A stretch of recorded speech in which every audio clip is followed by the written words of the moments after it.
Welcome to this edition of Let's Chat America with your radio host, the Reverend Dr. L. Ronald Durham. This weekly program opens the phone lines for you to call in live and share your questions or comments. On this program, we discuss the latest news and opinions of things that may affect the lives of those here in Daytona Beach and the nation. So join Dr. Durham for today's program. The following show is a sponsor of Joy 106.3. Joy 106.3, its parent company, Ringer Broadcasting, Inc., its owners and associates take no responsibility for the opinions or statements made by the talk show hosts, callers, or their guests. Statements or show topics are not necessarily the beliefs of this radio station. Good afternoon, beloved, and welcome to this edition of Let's Chat America. I'm your host, the Reverend Dr. L. Ronald Durham. I am broadcasting live from the studios of Joy 106.3 FM. This is Daytona's favorite gospel station. Wherever you are, your home, your automobile, your office, I am just so happy that you're tuned in. I see the Facebook page is lighting up already. Those who are watching the broadcast today, thank you. We appreciate you so much. I'm going to have to dance through the raindrops today here in Daytona Beach. It has become quite overcast as I was driving into the studio today. Paulette, we see you on the Facebook Live feed, beloved. Thank you so much. It looks like we're going to have some weather today, so you might want to take that umbrella with you wherever you go, the raincoat. We're coming into the rainy season here in Florida, but that's good for the plants, good for the farmers, good for the crops, and we need the rain. And certainly we have been a little dry here lately, but over the last few days we've seen the increase in our rain amount, so that's a good thing for those of us living here in the Sunshine State. This is your radio program, the number one talk show on Thursday at 12 noon in Daytona Beach, Florida. Pick up the phone if you want to call me today. The phone line is open. You can be the first caller on the line with us this morning. Actually, it's this afternoon now, after 12 o'clock. Pick up the phone. Dial those 10 numbers, 386-516-8031. That's the call-in number for today, 386-516-8031. Well, as you know, we have had a historic last few days in the Senate. The Senate has taken up the confirmation of Judge Ketanji Brown Jackson. If you've been watching the broadcast, I've tried to catch as much of it as I can.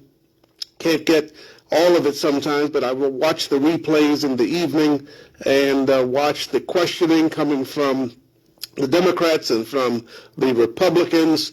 Reginald, we see you on the Facebook Live feed. Thank you for being on the broadcast today. But watching, you could see quite clearly the differences in those questions that were being asked by Republicans and by the Democrats. Obviously, she was nominated by our current president, Joseph R. Biden, who is a Democrat. So the Republicans came with an agenda. They came with really a two-pronged agenda. The first part of their agenda of attack was on some of the rulings, some of the judgments that were made by Judge Jackson. They were looking specifically at those rulings that she made as it related to child pornography. She had several cases that came before her as it related to that particular offense, which is certainly egregious, certainly heinous, certainly despicable.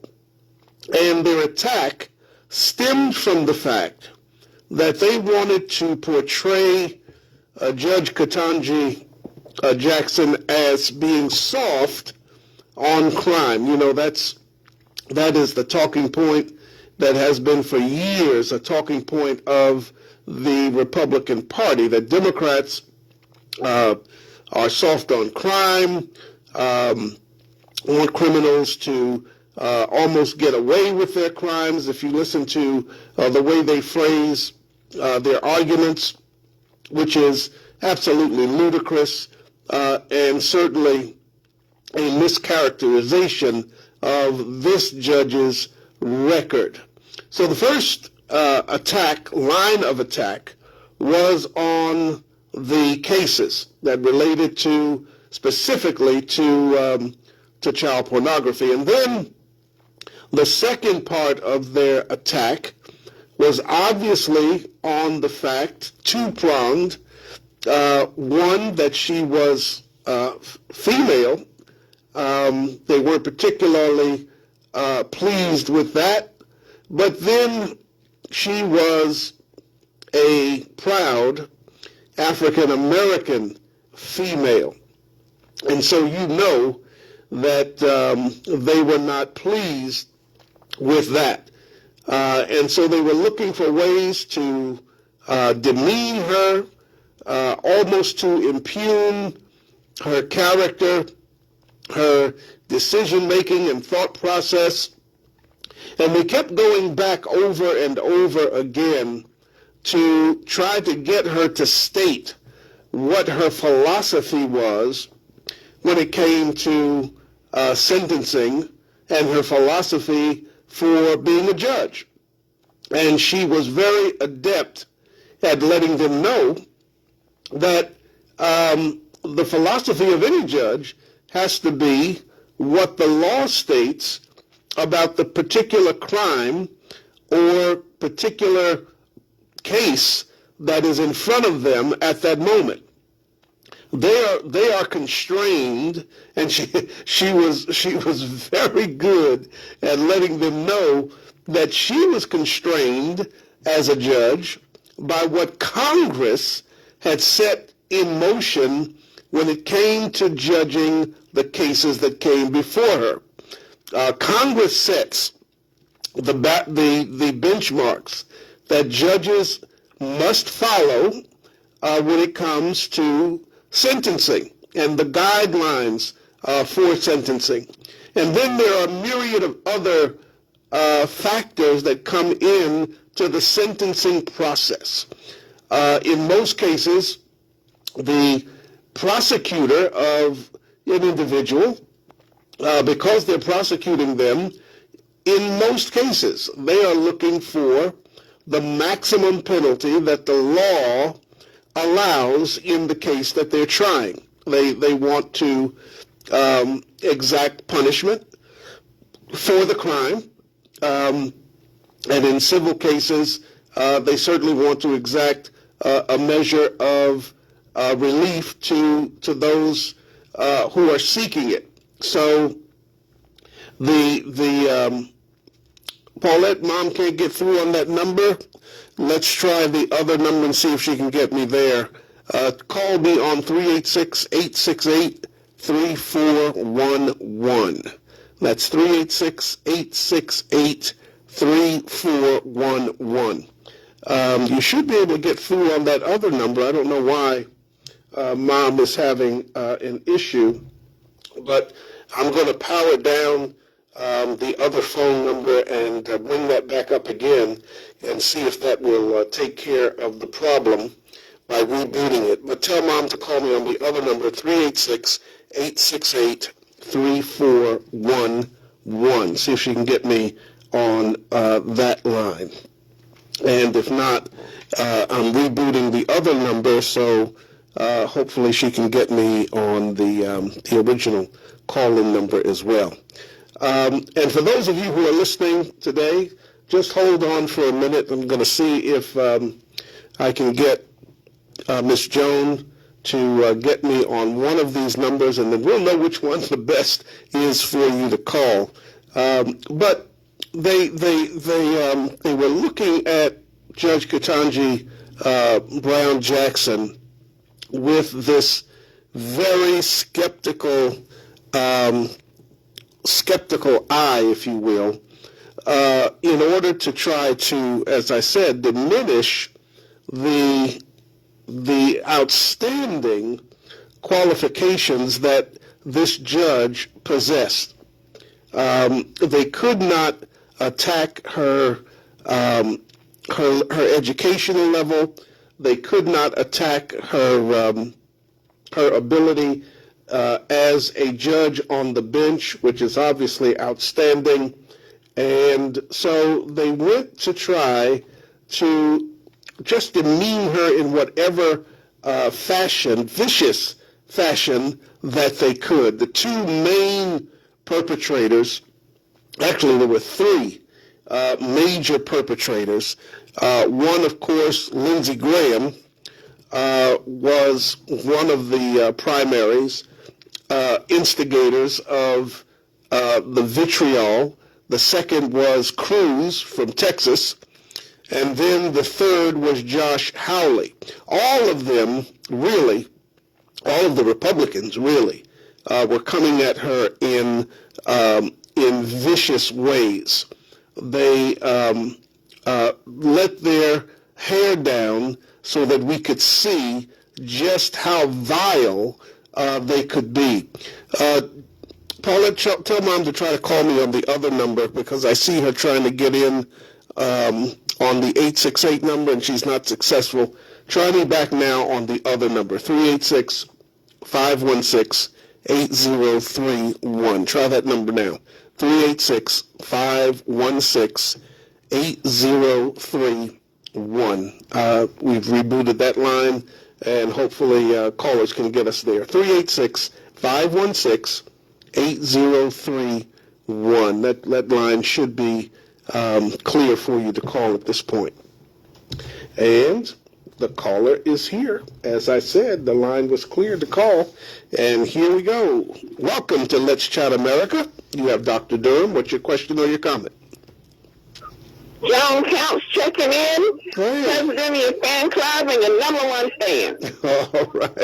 All right, Miss Counts, so happy to have you on. I don't know what was going on with the phone earlier, but I have no idea. we got it worked out. You know, whenever I'm on the air, it seems like the enemy is attacking either the phone. Every time. Sometimes I don't get through it all. Yep. So Paulette gets on the internet and goes through, for me.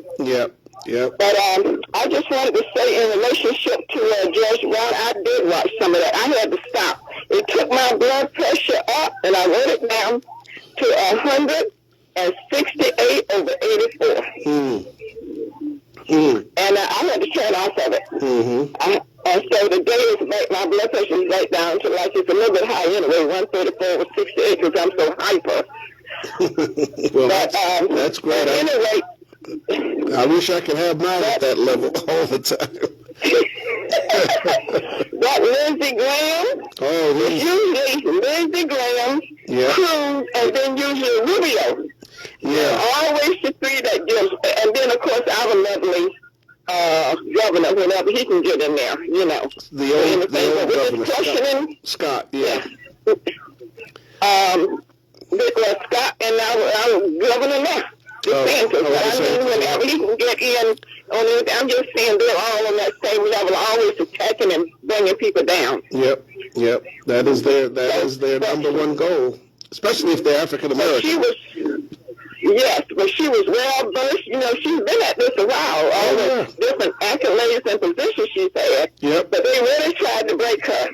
They really did. They did. And you can't go to Harvard and graduate with honors and come out stupid, Right. You come out of there quite intelligent, and you can handle situations because you've been well educated and know what to do in your field, whatever that field might be. And she certainly answered those questions, and they were doing everything they could to trap her at some times and get her to say things that were off the script, if you will. But she maneuvered her way through that process, and it was a long process. I mean, they're from sun up to sundown. And that's why I had to stop watching it. I had to stop. And plus, it had got me upset anyway. But thank God for Senator Cory Booker. Oh, wasn't he awesome? Always comes through. He was awesome. He was awesome. He brought her to tears. That's the first time she had to bring out that tissue. Yes. And me too. I turned back just time enough to get that.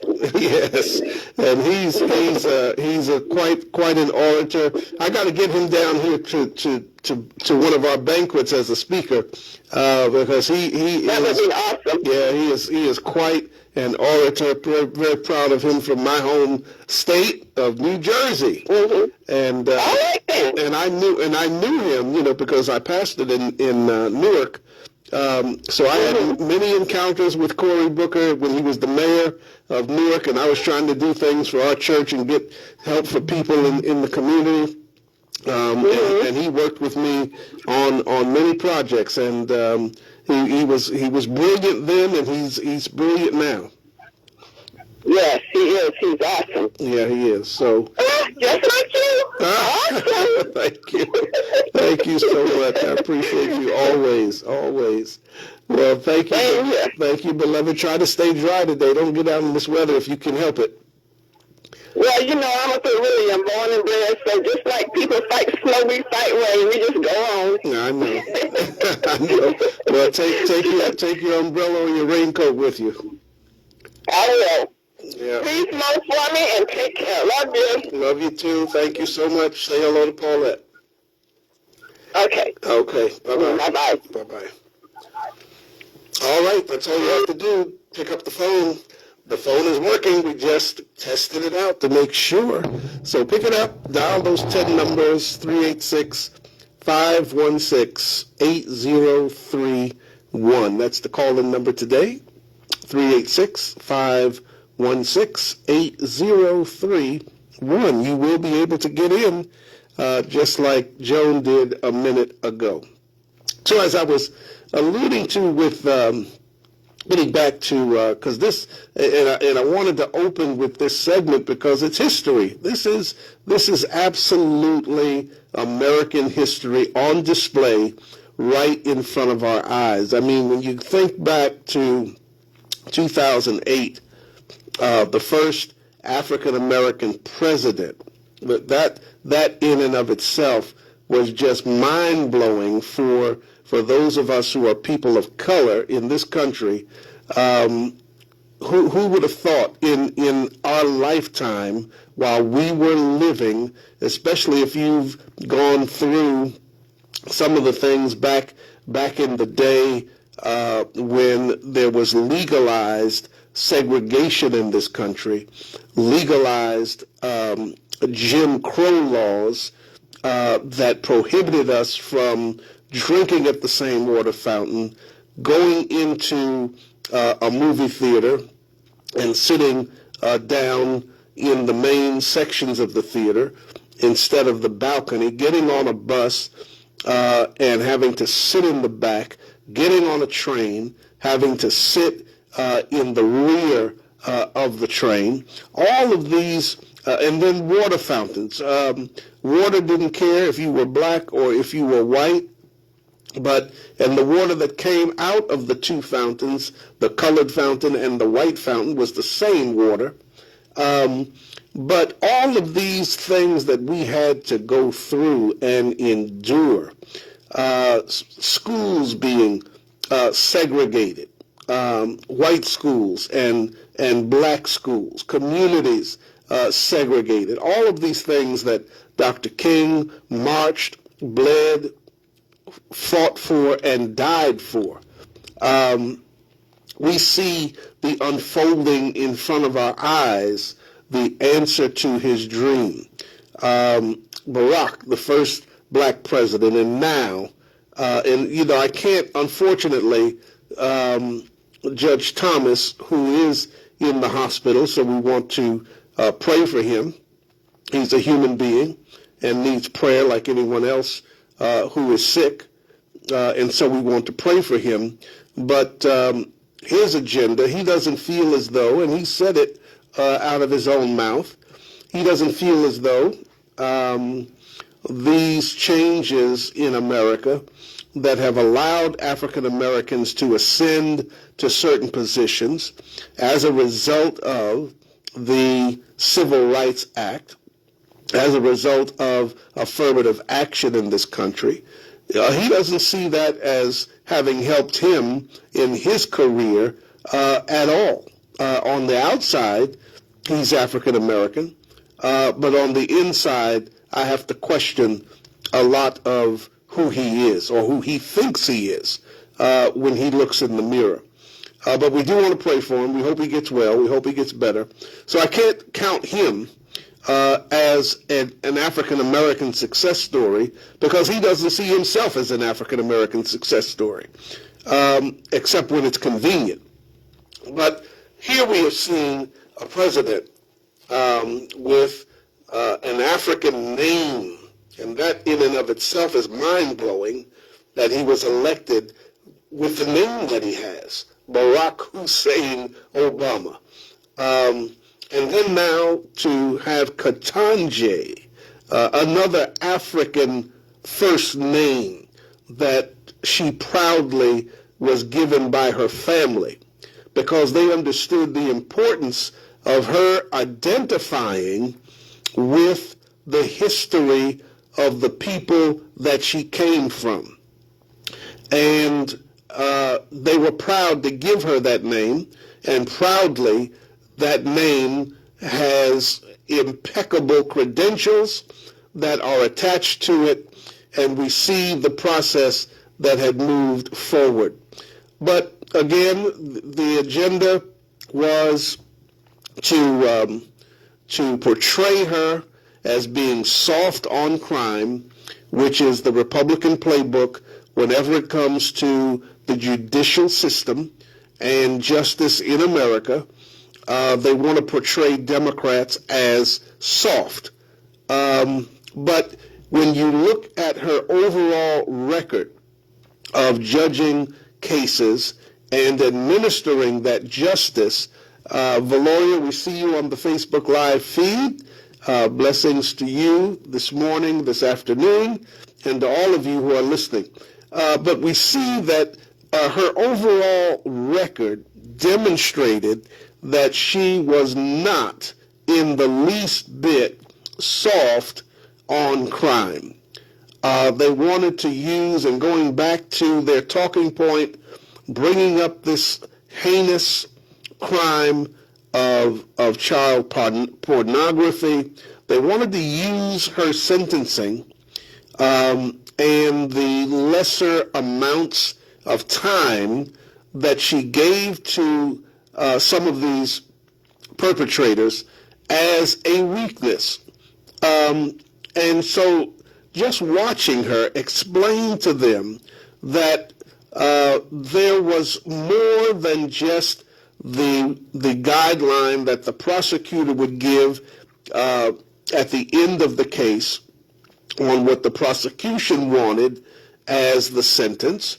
She had to also take into account what the law stated that Congress has given to judges as a base or guideline. And then thirdly, the probation department also submits their guideline or what they feel is the appropriate sentence and the appropriate amount of time that they feel this person who is now convicted should serve. And so taking all of the totality of those three, as well as friends of the court who many times will also give the judge their own opinions about certain cases that come before her, looking at all of the totality of that, and then trying to be as fair and as just as possible in these cases, handing down her sentence.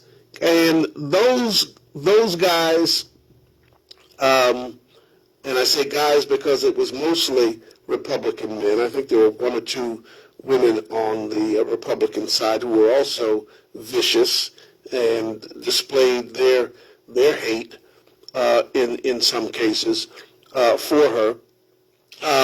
They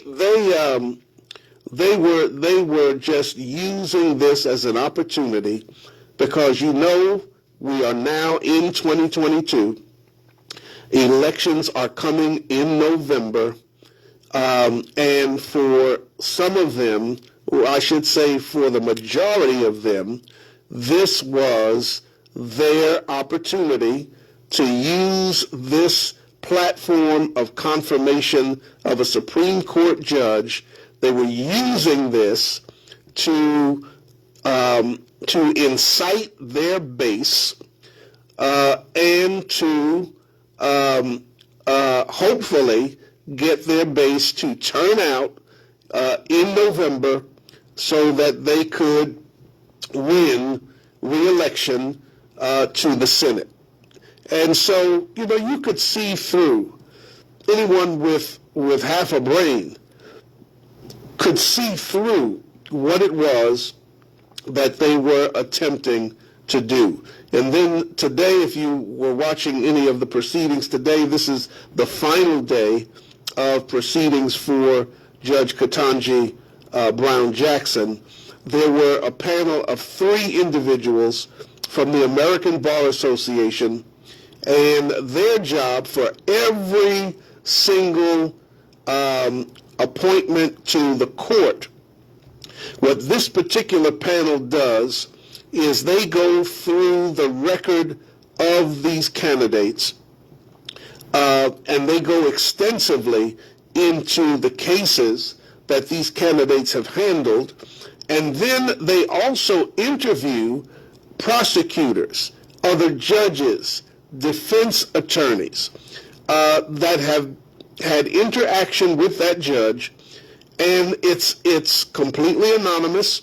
They never tell what the name of the individuals are that they're interviewing, because they want truthful statements about the person that they are investigating as to their demeanor, their character, their background, their sentencing, how strong or how weak their sentencing may be.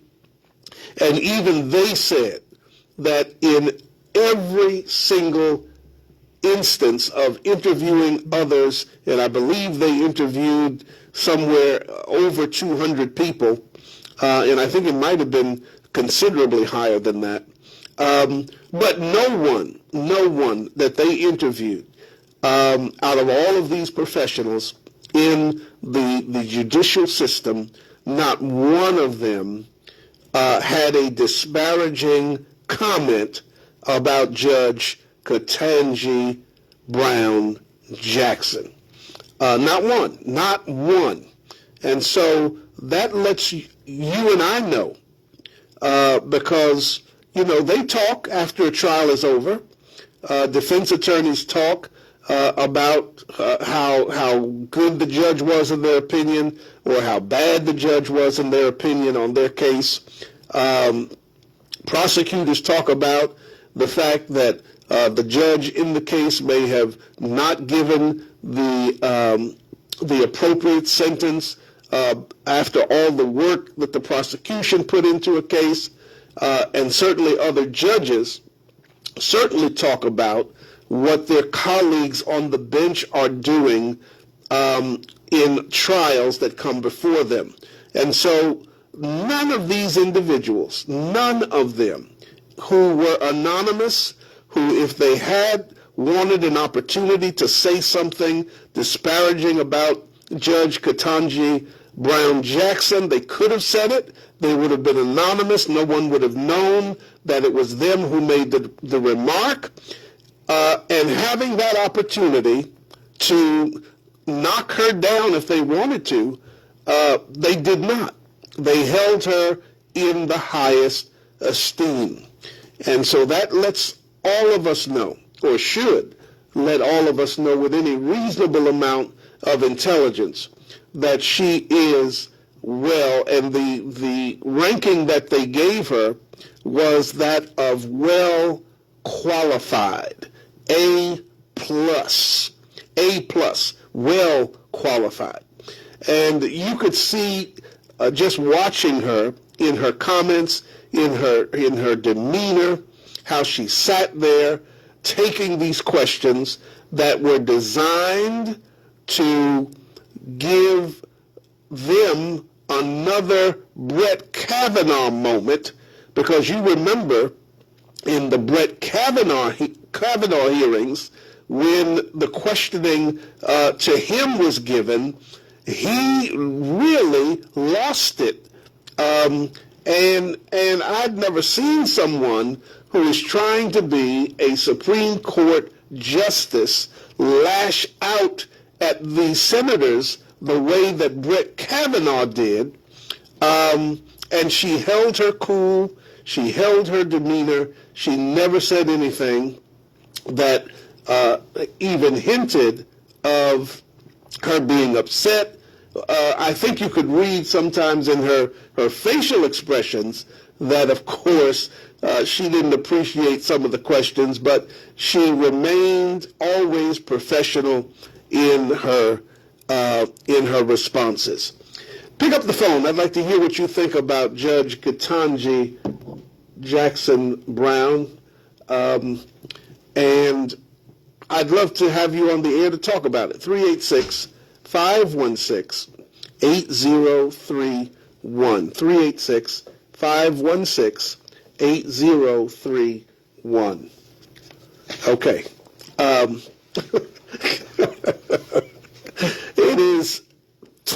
It is 31 minutes past the hour of 12 noon. If you only knew why I was laughing, I can't tell you why.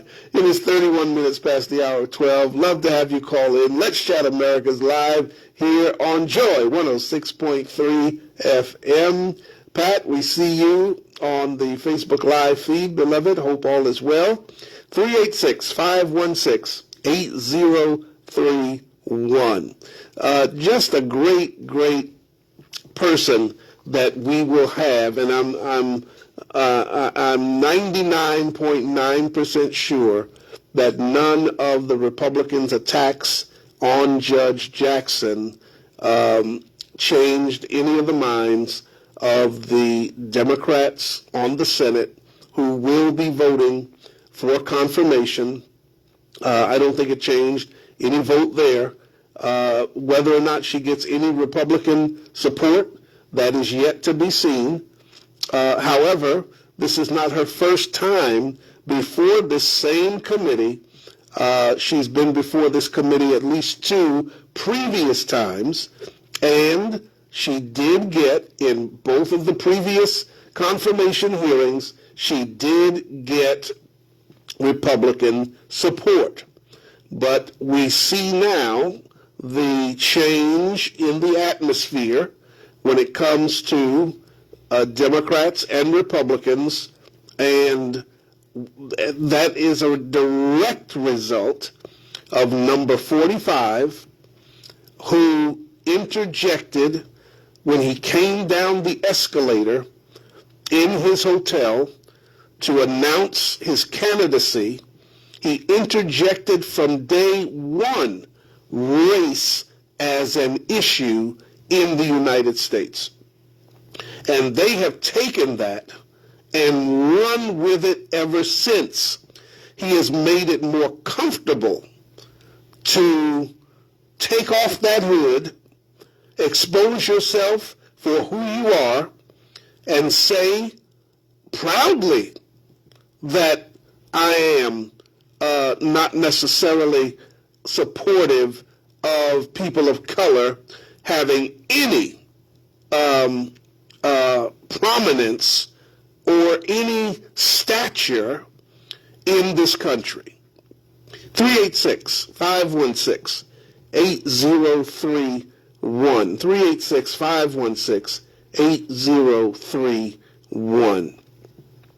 The Huffington Post had an interesting piece that I want to share with you as well, and I want to give a thank you, believe it or not. I want to give a thank you to Ted Cruz. Now, I know you think I've lost my mind thanking Ted Cruz for anything, but I want to give a thank you to Ted Cruz because he may have boosted sales for the children's book that he was attacking when questioning Judge Ketanji Brown Jackson.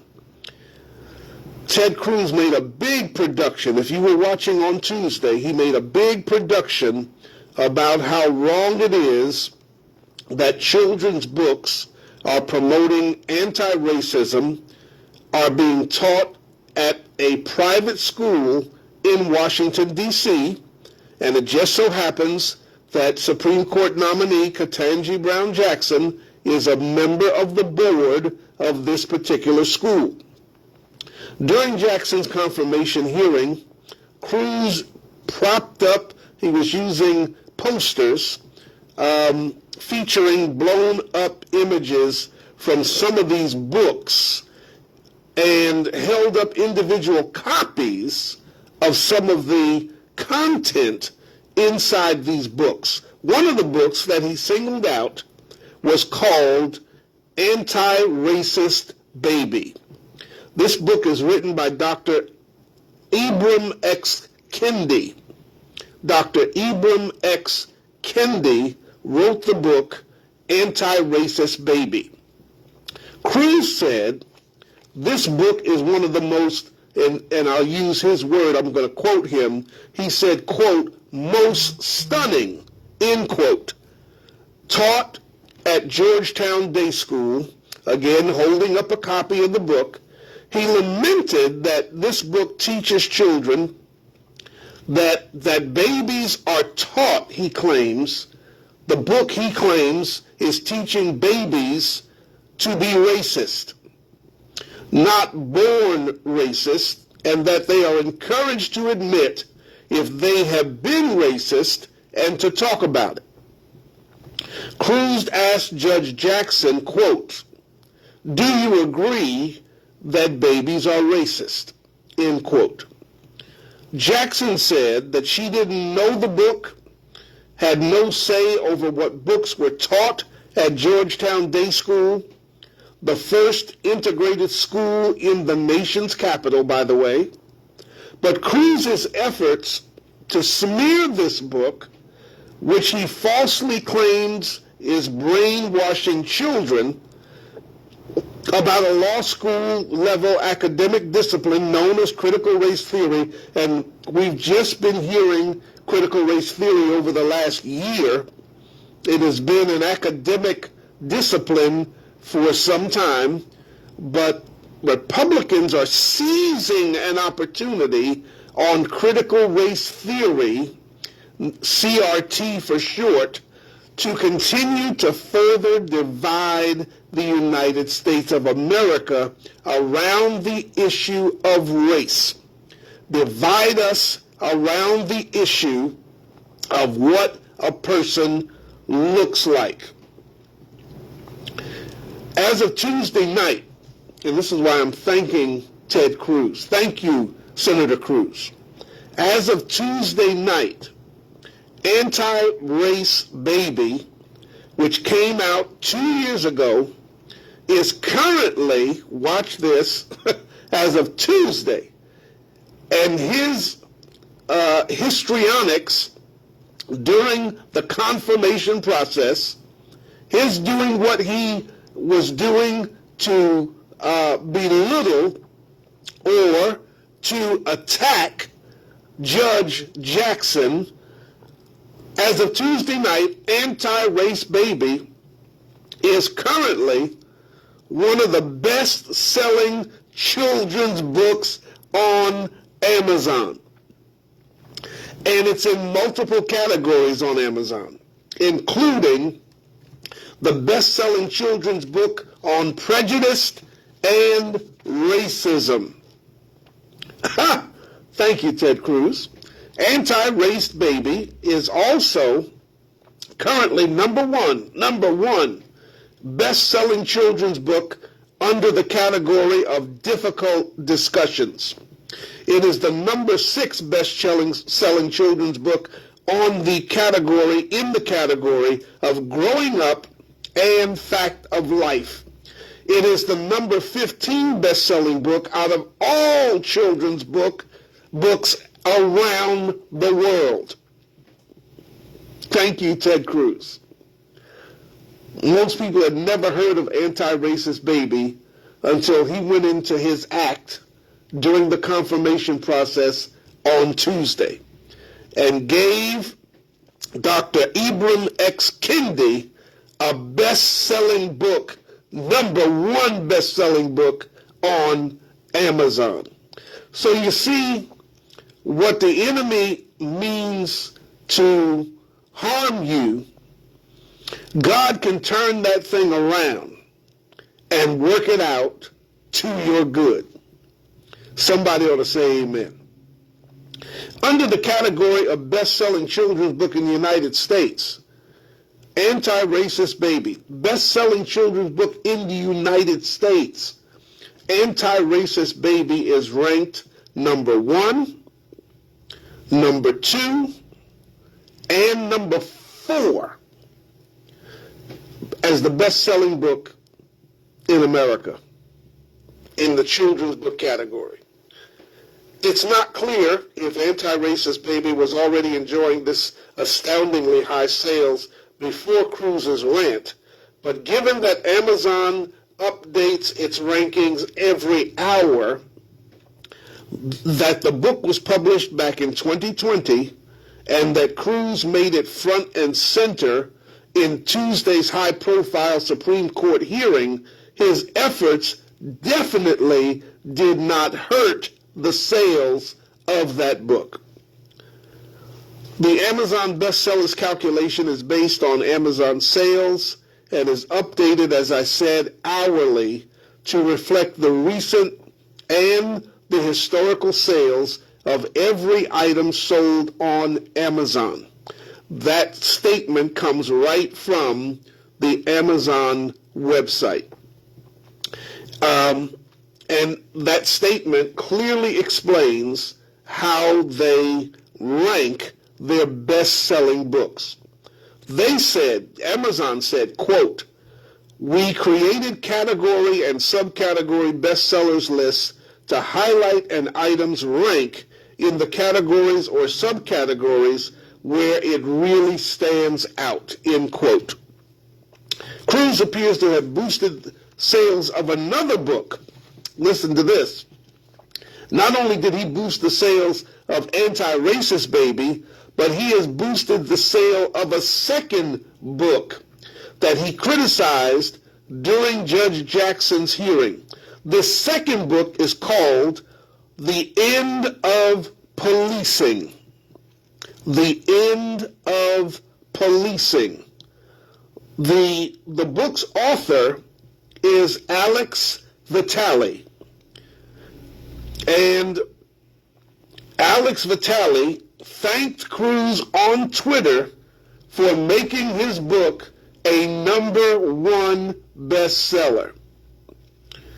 Here's what he said in his tweet. Quote, "Thanks to Ted Cruz, The End of Policing is now the #1 bestseller in government social policy." Vitale tweeted that on Tuesday night, sharing a screenshot of his 2018 book, now at the top of Amazon's charts. Quote, he said, "Every purchase now comes with a vial of Ted Cruz's tears." Unbelievable. An Amazon spokesman did not respond to a request for comment on whether the book saw a spike in sales over the last 24 hours. A spokesman for the book's publisher did not respond to a request for comment on Cruz's attacks on the book, and Dr. Kendi did not respond to a request for comment on Cruz's attack on his book, which you can buy on Amazon if you want to read it. Antiracist Baby, #1 bestseller. The End of Policing, #1 bestseller. Thank you, Senator Ted Cruz. Did you watch South Carolina Senator Lindsey Graham during the hearings? Outrageous. He would not let Judge Ketanji Brown Jackson answer his gross questions. Senator Lindsey Graham from South Carolina tried his best to pummel Judge Ketanji Brown Jackson with misguided, misleading questions about her sentencing record in cases involving, as I said earlier, the images of child sex abuse during the Supreme Court confirmation hearing just yesterday. But continually, if you watched him as he interacted with her, he continually interrupted her before she could even offer the answer to the question that he had just asked. His browbeating tactics prompted audible sounds of protests from those in the Senate Judiciary Committee's hearing room, according to reporters who were sitting right there in the room. People were audibly making sounds of protests while he was questioning her. Graham concluded his interrogation by being a little child. When he got done, he stormed out of the room for the second day in a row. Now that's being a child. You know, when a child doesn't get their way, they stamp their feet, they storm out of a room, they do all kinds of histrionics in order to get attention from mom or dad.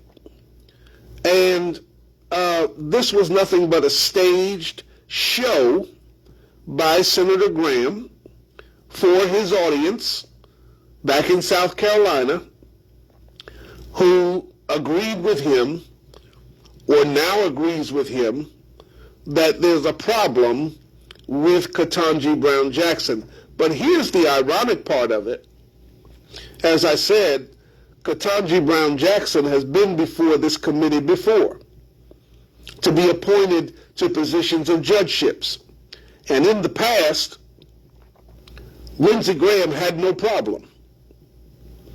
But this time, he has a problem. He has a problem because he wants to stir up that vitriol and venom in certain parts of the Republican Party. He wants to stir that pot because the 2022 elections are around the corner in November, and do everything that he can to galvanize that base to come out and vote Republican. His line of questioning allowed him to join the ranks of the other Republican senators that I mentioned, Ted Cruz, Josh Hawley, all of them really, accusing Jackson of having coddled people convicted of being child sexual predators over the course of her career as a judge and as a member of the Federal Sentencing Commission. Senator Ted Cruz, Hawley, Marsha Blackburn, all joined the pile-on the day before, devoting a disturbing amount of time to bad faith discussions on cases involving child sexual abuse or images of sexual abuse. The attacks are misleading, as a number of news outlets have already pointed out, and as this opinion radio program is pointing out.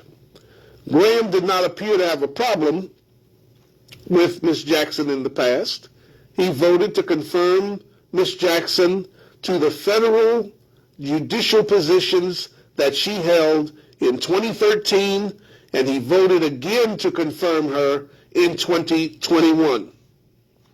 Senator Dick Durbin, who is a Democrat, who chairs the Judiciary Committee, at times he did his best to intervene. I think he could have been a little more forceful than he was, but there were times that he attempted to intervene giving Judge Jackson a chance to explain the nuances of federal sentencing guidelines and how Congress could choose, if they wanted to update those guidelines. And Judge Jackson was very clear in the fact that a lot of the fault, if you want to say there's a fault with judges and their discretion, much of that falls on Congress. Judges don't set laws. Judges don't set sentencing amounts of time. Their Congress sets the parameters that judges use in the sentencing process. So all of that wind, all of that literally nothing but hot air from them, she threw it right back at them. Literally saying, without saying it, listen, if you want me to give harder sentences, then you all do your job in Congress and give harder guidelines, minimums that a judge must impose in certain cases. You set those laws. You set those parameters that we then have to follow. Graham focused on Jackson's time as a U.S. district judge in Washington, alleging that it was wrong to impose a sentence of less than the maximum allowed by law for any case involving child pornography charges. Jackson's sentencing practices, however, are far from unusual. Judge Jackson is not unusual in her sentencing process or practices. As she clearly and repeatedly explained to senators this week, federal sentencing guidelines encourage judges to weigh the circumstances of the case and give them various tools meant to deter future crime. Judge Jackson has forcefully made it clear that she considers the nature of the child abuse crime, and she said repeatedly that it was sickening and egregious. She repeated that numerous times. At several points, Judge Jackson she did her best to address Graham's questions about court-ordered restrictions on computer use, but was accused by the senator of being lenient on these child sexual predators. We have a caller on the line. Caller, welcome to Let's Chat America. What's your question or your comment? Comment, Doc. How are you today? I'm good. How are you? Truly blessed to be amongst the living, breaking and sucking air. All right, all right. That boy Holly was at it again. I just finished watching the last part of the hearing here about this child pornography. Okay? Yeah. Now, he's accusing now them same folks that was over in Texas waiting on John and his dad to appear. That's the people that he is trying to appease. Okay? Now, you stated earlier, you're a half a brain. All you need is a half a brain. Half a brain, you anyway. Yep. Okay, but nevertheless, and my boy Lindsey, he is key because the judge from South Carolina. Right. And as you stated, he voted for twice. Yep. Okay? Yep. Why didn't all of that stuff come up back then? Exactly. Doc, you have to be. Look, Stevie can see what's going on. Okay? Right. Ray Charles could see what was happening. And then Ronnie Millsap was here, he could see as well. Okay? Right. But I'm just saying, but people who not, look, I became a political geek after retirement. And I watch what these folks do. I really truly do. And like I said, and I heard you guys there, Ms. Counts talking about her pressure. I have a problem with pressure too. Right. But I prepared myself. Yeah. Yeah, I prepared myself. Make sure I had enough fuel. Take your medicine. That's right. Yeah. Because you know they're gonna raise your blood pressure, so take your medicine. Yes. Yeah. Yes. God, look, you have this program, and I like the way you present whatever you discuss. Yeah, and that's pretty cool. And yeah, get Corey down here. Yeah, I need to bring him down here. He's awesome. He is awesome. Listen, as the old folks would say, when he spoke yesterday, mm-hmm. you can hear a church house rat pee on cotton. Right. Okay? Right. You couldn't hear that. Right. You could not hear that. That's right. Okay? And the whole, Gary said, look, we got to take a break. Yep. We have to take a break because he stuck the nerve. Oh, yeah. He stuck the nerve. Oh, yeah. Okay? But now, we know, like he said, when they get to the Senate floor, they may even call our communists. They might. You never know. You never know. They just might. Yep. You never know. But, I think Miss Romney and, what's her name, from Alaska, she may be the two Republicans that vote up. And if Tim Scott don't vote to put on the Supreme Court, I got a problem with that. Yeah, well, I have a real problem. He's another one like Judge Thomas. He's black on the outside. Yeah, look, they had to restrain me, Doc, at my nephew's graduated when he graduated from Morehouse School of Medicine. Mm-hmm. Okay, and he was there. He was there with all the security that he had. And the president said, this is the only time I'm going to direct a Supreme Court justice. Mm-hmm. Come up. Mm-hmm. And help with the commissioners or whatever. Man, it took all of me. Yep. All of me. Not to yell out in that auditorium what I thought about that man. Because, look, that's a pure Oreo there. Yeah. That's pure Oreo. Oh, yeah. Yes, indeed. I'm going to let you go, Doc, and finish our program. But I just had to get that up off my chest and watching this boy holler just a couple of minutes ago. Yeah. The same. Mm-hmm. The same. And he had this fellow from Alabama. I don't know what it was. I forgot what it was because I wasn't looking at what he was talking about anyway. Mm-hmm. Because he's there to concur with whatever they say. He was a Republican from Alabama. Yep. Alabama. Yep. Okay? Yep. But nevertheless, I will let you continue your program. God bless you, man. Bless you. I appreciate you so much. Keep listening, and we hope to talk to you soon. Yes, sir. All right. Have a blessed day. Blessed day. You too. Bye-bye. Bye-bye. All right. You heard it right here on Let's Chat America. It is 58 minutes past the hour. I am on my way out of here. And the sun is trying to make a comeback. It was dark out there earlier, but it's trying to clear up a little bit. So I'm going to end my tirade here on the air. I just had to get some of this off of my chest, as our past caller did as well, because it was, just watching it at times, it was painful.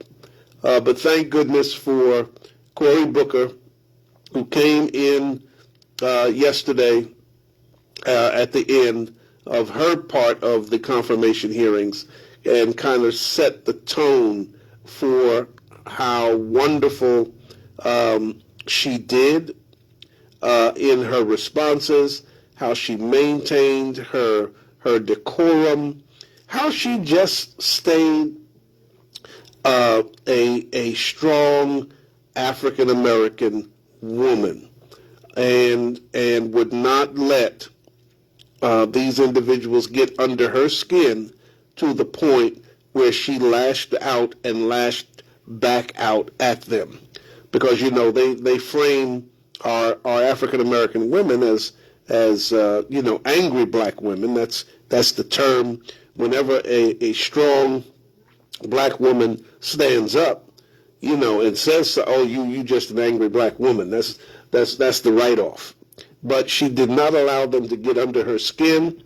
She maintained her professionalism throughout, and I am looking forward to her sitting on that Supreme Court and helping to bring the consensus that needs to be brought. Because there are some cases, listen, you need to keep your eye on the Supreme Court, and you know I am, because there are some cases coming up that are going to affect tremendously this country. And we need to make sure that we're watching. You've been listening to Let's Chat America here on Joy 106.3 FM. Dr. L. Ronald Durham, I've been your host. Lord willing, next Thursday, 12 noon, same time, same place, I'll be right back on the air. Hope to see you then. God bless you. Bye-bye. Thanks for listening, and we hope you have enjoyed today's program here on Let's Chat America, broadcast from the world's most famous beach. To request Dr. Durham to speak at your event, please call 386-451-5114. Again, that's 386-451-5114. Tune in next Thursday, 12 noon, for another powerful program hour here on Joy 106.3 FM. WAIGLP, Daytona Beach, Joy 106.3. Dollar bills